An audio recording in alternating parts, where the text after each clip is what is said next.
Allez, à 8h moins 20, on va parler des bobos de la fin de l'été. Quels sont les bons réflexes à avoir en cas de piqûre d'abeilles, de guêpes et de frelons? Ça vous est peut-être arrivé cet été et encore ce week-end. On est avec Roger Rua, notre médecin généraliste. Bonjour Roger. Bonjour.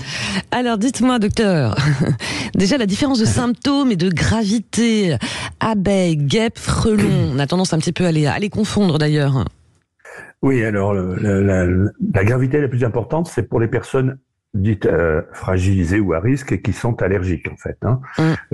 Donc ils risquent d'avoir une réaction très forte avec une seule piqûre d'abeille ou de guêpe. Le principe, c'est que c'est une réaction de type allergique, donc qui doit être assez vite traité par l'organisme. Donc il n'y a pas de gravité en soi sur une piqûre, si vous avez une ou deux piqûres d'abeilles ou de guêpes ou de frelons. Oui. Il n'y a pas de gravité en soi, simplement ça fait mal, ça démange. Les bons réflexes, c'est toujours les bons réflexes de bon sens, c'est d'abord de mettre du froid si on peut, un linge avec un glaçon, ça soulage assez vite.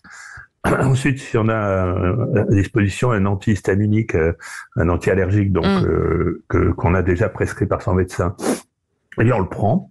Et dans la plupart des cas, ça va s'arranger dans les quelques heures. Donc, il n'y a pas de gravité en soi, sauf si on est allergique et qu'on risque de faire une réaction de type œdème de Quincke. Et dans ces cas-là, c'est urgence, urgence? Oui. Ah oui, dans ces cas-là, c'est urgence parce que c'est la gorge qui gonfle et la respiration qui devient de plus en plus difficile. Et à ce moment-là, on a un problème respiratoire qui est aigu. Et bon, certaines personnes qui se connaissent allergiques ont un kit injectable à domicile, qui le savent.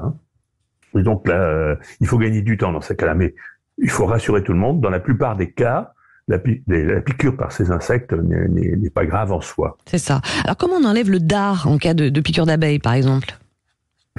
Alors là, c'est toujours très délicat. Bah oui. Alors, une fois qu'on a pu refroidir un petit peu la lésion, on peut essayer avec une pince à épiler d'extirper le dard. Bon, ça soulage plus vite, mais il faut savoir aussi que de toute façon, l'organisme sa réaction normale, ça va être d'expulser le dard. Alors ça prend plus de temps, c'est un peu plus douloureux, mais c'est naturel. C'est rare que le dard persiste et que ça puisse faire une infection, par exemple, ou un kyste. C'est vraiment très très rare. Donc si on le voit affleurer avec une petite pince, on peut le retirer, puis ça soulage beaucoup plus vite, évidemment. Ouais. Alors, il y a aussi, Roger Rua, la morsure de tique. Et souvent, on se dit comment on arrive à enlever une tique sans y laisser la tête. Oui, même s'il y a les fameuses pinces. Oui, les fameuses pinces, elles sont adaptées, c'est certes, mais bon, il faut le faire avec dextérité. C'est ça, je confirme. Donc la plupart du temps, alors avant, on pensait qu'il fallait endormir la tête du tic avec du chloroforme ou un produit de ce type-là, anesthésiant local, pour pouvoir. Mais aujourd'hui, ce qu'on pense, c'est qu'il vaut mieux conserver la tête sans trop la triturer et aller voir un spécialiste. Ah bon? Oui, c'est mieux quand on peut. Alors les pharmaciens sont tout à fait habilités à le faire. Les médecins bien sûr et certains infirmiers peuvent le faire parce qu'il faut le faire comme vous l'avez dit sans briser une partie de cette tête parce qu'après vous avez des réactions qui vont continuer et avec le risque de transmission que les tiques ont de certaines maladies comme la maladie de Lyme. Mais bon, il faut essayer de pas trop triturer. Voilà, d'accord, on a bien compris. Dernière petite question, parce que il y a encore certainement des gens, peut-être, même s'il va y avoir beaucoup de chassés croisés qui sont encore à la plage ce week-end, en cas de piqûre de méduse très, très urticante, là aussi, comment on calme la douleur rapidement?